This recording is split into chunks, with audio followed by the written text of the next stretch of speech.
Pakistani farmer cricketer Tanveer Ahmad ने Indian team को लेकर कुछ तड़कते भड़कते बयान दिए हैं। उनके यूट्यूब चैनल पर आप वीडियो देख सकते हैं। भाई साहब जो उन्होंने बोला ना, काफ़ी हद तक सच भी बोला। अगर आप बोलेंगे ना 20% कुछ मसाला लगा के बोला उन्होंने, वो ठीक है, लेकिन 80% जो बातें हैं ना उनकी, वो बिल्कुल सटीक बैठ रही है। जिस तरह की अभी हमारा टीम परफॉर्म कर रही है, जिस तरह से कोचिंग चल रही है, जिस तरह के एक्सपेरिमेंट हो रहे हैं ना, वो बिल्कुल सटीक बोल रहे हैं। गौतम गंभीर की कोचिंग और राहुल द्रविड़ की कोचिंग को अगर आप देखेंगे ना, भले दोनों ही पर्सनालिटी कूल है, काम है, लेकिन गौतम गंभीर काफ़ी हद तक एक्सपेरिमेंटल है, जबकि भाई राहुल द्रविड़ क्या करता है, टाइम देने में ज़्यादा वो रखते हैं, बिलीव रखते हैं कि भाई समय दो, खिलाड़ी को टाइम दो, उसका बेस्ट निकलेगा। दोनों की कोचिंग ऐसी है। तनवीर अहमद भी यही मान रहे हैं कि उनका भी मानना यही है कि भाई जरा गौतम गंभीर ज़्यादा एक्सपेरिमेंटल हो रहे हैं। और मेरा मानना था, वो उनका मानना है, तनवीर अहमद बोल रहे हैं कि भाई अगर अच्छा होता कि राहुल द्रविड़ और रोहित शर्मा मतलब उसी टर्नओवर के साथ में जैसे T20 वर्ल्ड कप जीत गए थे उसी को आगे बढ़ाते, लेकिन राहुल द्रविड़ ने वहीं पर मना कर दिया, मुझे नहीं जाना आगे। नहीं तो भाई यहाँ पर T20 वर्ल्ड कप जीत गए थे, रोहित और राहुल की वाइब मैच हो रही थी, और उसके बाद अभी आगे 2-3 लगातार ICC टूर्नामेंट थे, तो भाई कुछ और रिजल्ट हो सकता था। लेकिन गौतम गंभीर के साथ में अभी कहना मुश्किल है, लेकिन आगे क्या होगा ये तनवीर अहमद का मानना है कि आगे क्या होगा वो तो देखने वाली बात होगी। लेकिन जो दूसरी बात है, इंपॉर्टेंट बात, भाई रोहित विराट के जाने के बाद टीम इंडिया खत्म हो जाएगी, खास करके ओडीआई में, क्योंकि टेस्ट में तो अभी है काफ़ी खिलाड़ी वहाँ पर हैं अवेलेबल, लेकिन ओडीआई में जिस तरह से स्ट्रगल श्रीलंका में करी, तो ये क्या था, यहाँ पर 1-2 ही खिलाड़ी हमारे मिसिंग थे।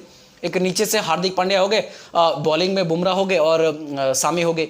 लेकिन अगर बैटिंग की बात करें तो बैटिंग ऑर्डर तो यही है हमारा, यही हमारा चैंपियंस ट्रॉफी खेलने वाला है, यही हमारा 2027 का वर्ल्ड कप खेलने वाला है, और बाकी जो ओडीआई आएगा, ओडीआई सीरीज आएंगे, तो यही बैटिंग ऑर्डर है। इसी ने हमारा वर्ल्ड कप खेला 2023 का। तो भाई यही बैटिंग ऑर्डर फेल क्यों हुआ? राहुल द्रविड़ के उसमें तो 2023 में आपने देखा कि उनकी कोचिंग में तो भाई हमने ओडीआई वर्ल्ड कप में तो वो उड़ा देते।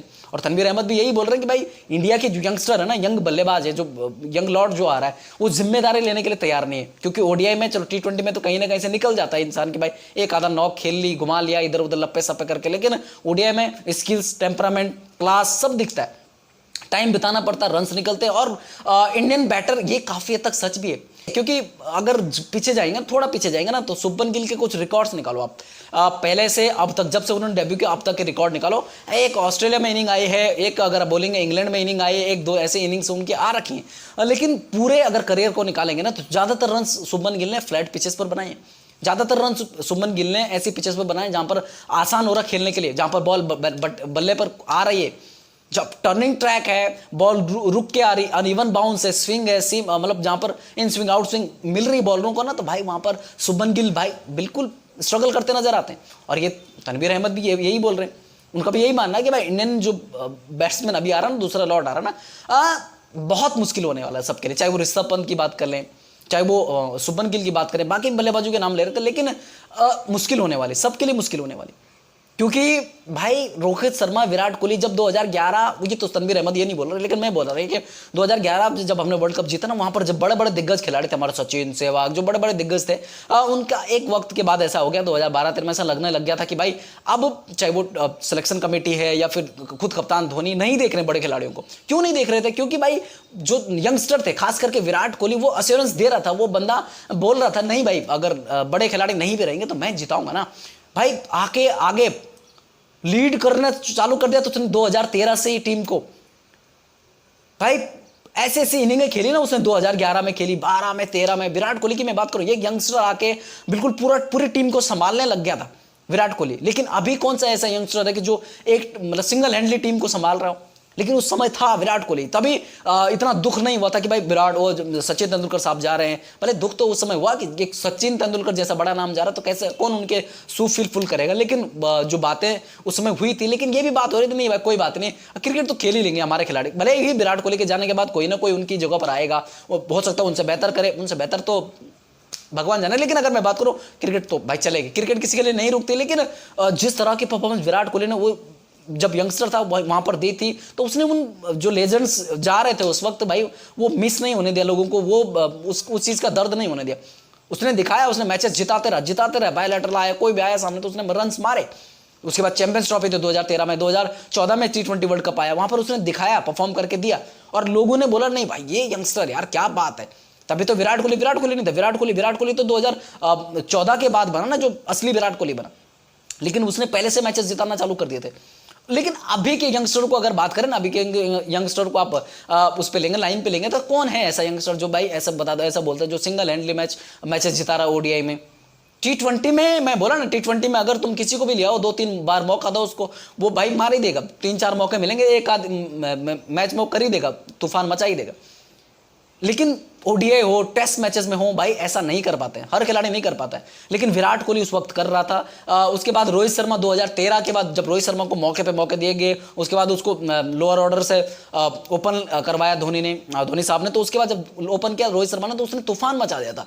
और उसके बाद भाई लगा कि भाई क्या बात है यार, वीरेंद्र सहवाग को तो हम खामोखा मिस कर रहे थे, हमारे पास तो वीरेंद्र सहवाग से भी ज्यादा बड़ा सिक्स हिटर मशीन है हमारे पास, तो रोहित शर्मा ने करके दिखाया था।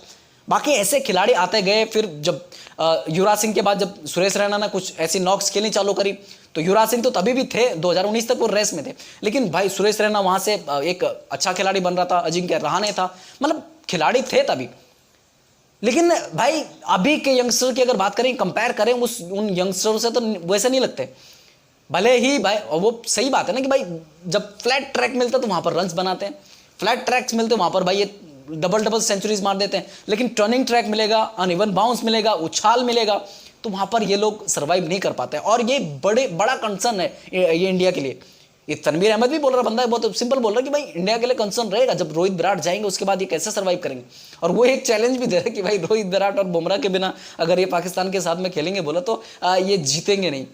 लेकिन यार हम ऐसा क्यों करेंगे, पहले तो हमारे जो खिलाड़ी हैं हम उनको खिलाएंगे ना। खैर ये तो एक टॉपिक नहीं है, लेकिन जो दूसरा उसने, ये तो पहले ही टॉपिक तो है भाई, यंगस्टर हमारे सच में कंसर्न है इस चीज़ का, क्योंकि भाई जिम्मेदारी नहीं ले रहे हैं।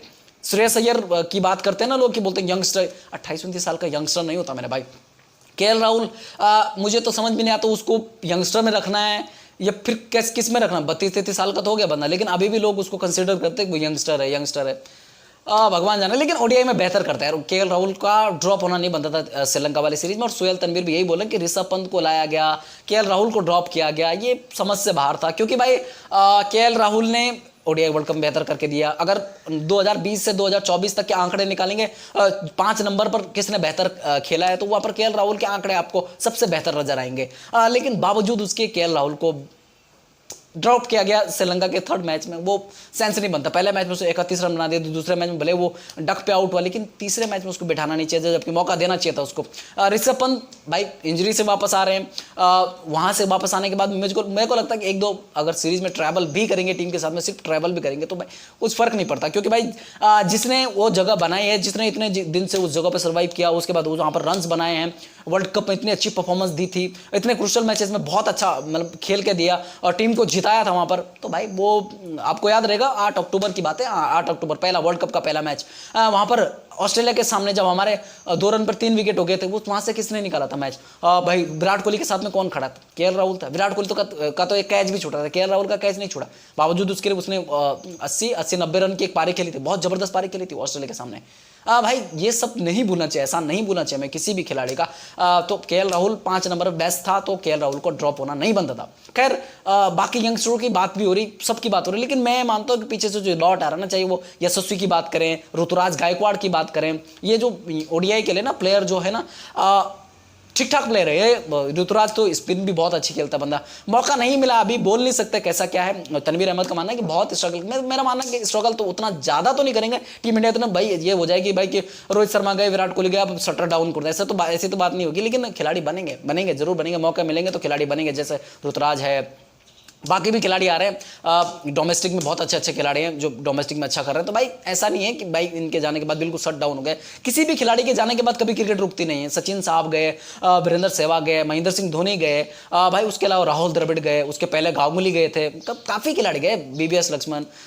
जब जितना पीछे जाएंगे वैसे वैसे बड़े बड़े खिलाड़ी जाएंगे, तो भाई जैसे जैसे आगे बढ़ती है क्रिकेट, वैसे वैसे खिलाड़ी आते जाते हैं, वैसे वैसे खिलाड़ी एक दूसरे जो एक मतलब होता है कि लेगेसी को फॉरवर्ड करते जाते हैं। तो ऐसा नहीं कि रोहित विराट के जाने के बाद क्रिकेट बिल्कुल सुनी पड़ जाएगी, लेकिन हाँ उनकी कमी महसूस होगी, उनकी कमी महसूस जरूर होगी। क्योंकि भाई जिस तरह से विराट कोहली ने पिछले 12-15 सालों में इंडियन क्रिकेट को सर्विस दी है, रोहित शर्मा ने जिस तरह की सर्विस दी है, तो भाई वो कमी नहीं महसूस होने दी कहीं पर भी कि भाई अगर सचिन होते तो ये करते, वीरेंद्र सहवाग होते ये करते, भाई राहुल द्रविड़ होते तो ये करते, ये कमी महसूस नहीं होने दी इन्होंने। तो भाई काफ़ी हद तक अब आगे करना है यंगस्टर को, तो वहाँ पर विचार करने की जरूरत है, सोच विचार करने की जरूरत है। और उसके अलावा जो गौतम गंभीर की जो कोचिंग की बात करें तो भाई वो भी बात तो उसने सही बोली कि भाई कि गौतम गंभीर थोड़ा एक्सपेरिमेंटल ज़्यादा है।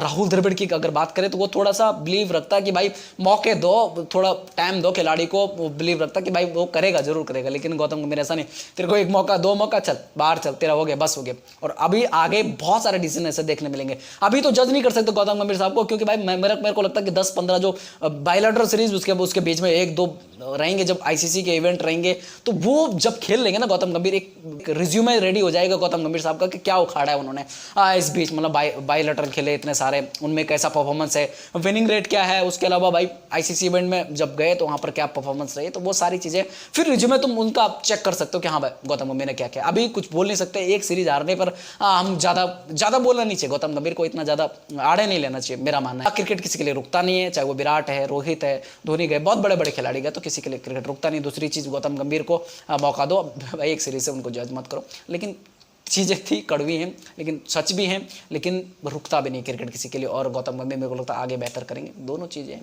मैं दोनों तरफ रहूँगा मैं, क्योंकि मेरा ऐसा मानना रहता है क्रिकेट में क्या होता है कि भाई आज के रिजल्ट पे हम भले उनको कोस रहे हैं, कल के दिन अगर भाई उन्होंने अच्छा करके दे दिया तो फिर हम उनके लिए तालियां बजाएंगे। आज हम बोल रहे हैं कि गौतम गंभीर देखो, राहुल द्रविड़ से कंपेयर करके बोले कि राहुल द्रविड़ ने अभी T20 वर्ल्ड कप जीता, उन्होंने रिजल्ट दिया, गौतम गंभीर नहीं दे रहा। कब पता चल रहा था गौतम गंभीर ने चैंपियंस ट्रॉफी भी जीत ली, ले T20 वर्ल्ड कप जीत लिया, ले WTC जीत लिया, ले ODI वर्ल्ड कप जीत लिया, फिर हमारे मुंह पे तो मक्खियां लग जाएंगी। उसके अलावा भाई जो विराट रोहित की बात करें, विराट रोहित के जाने के बाद भाई इंडियन क्रिकेट खाली खाली पड़ जाएगा, जैसे तनवीर अहमद बोल रहे हैं। तो भाई अगर पता चल रहा है कि भाई विराट रोहित जाने के बाद हमारी क्रिकेट और अच्छी तरह से खिल गई, वो टर्निंग ट्रैक्स पे, अनइवन बाउंस पे, स्विंग सीम जहाँ पर उछाल मिल रही है बॉलरों को, वहां पर भी हमारे बल्लेबाज तोड़ रहे हैं उनको, तो फिर हमारे पास बोलने के लिए क्या रहेगा? फिर हम तो बोलेंगे भाई क्या बात है, लेकिन भाई दोनों तरफ रहना पड़ेगा बैलेंस। मैं तो बोलूंगा हाँ, ये रोहित विराट भी महान है, लेकिन हमारे जो यंगस्टर आएंगे वो भी बनेंगे यार, बना के प्लेयर बना के बनता है। और गौतम गंभीर, राहुल द्रविड़ दोनों भी सही है। खैर इससे ज़्यादा क्या ही बोलूँ मैं। अगर भाई आपकी क्या राय है जो तनवीर अहमद ने बोली है जब बातें, उस पर अपना पॉइंट ऑफ व्यू दीजिए। और अगर वीडियो पर नए हो तो भाई लाइक करके जाइए करें यार, लाइक नहीं कर रहे तुम लोग, सब्सक्राइब नहीं कर रहे हैं, क्या बात है भाई, कर लिया करो यार, क्या जाता है, दबा दिया करो बटन। ठीक है, अभी के लिए इतना ही रखते हैं। वीडियो पसंद आए लाइक करो, शेयर करो, कमेंट करो। जय हिंद, जय भारत।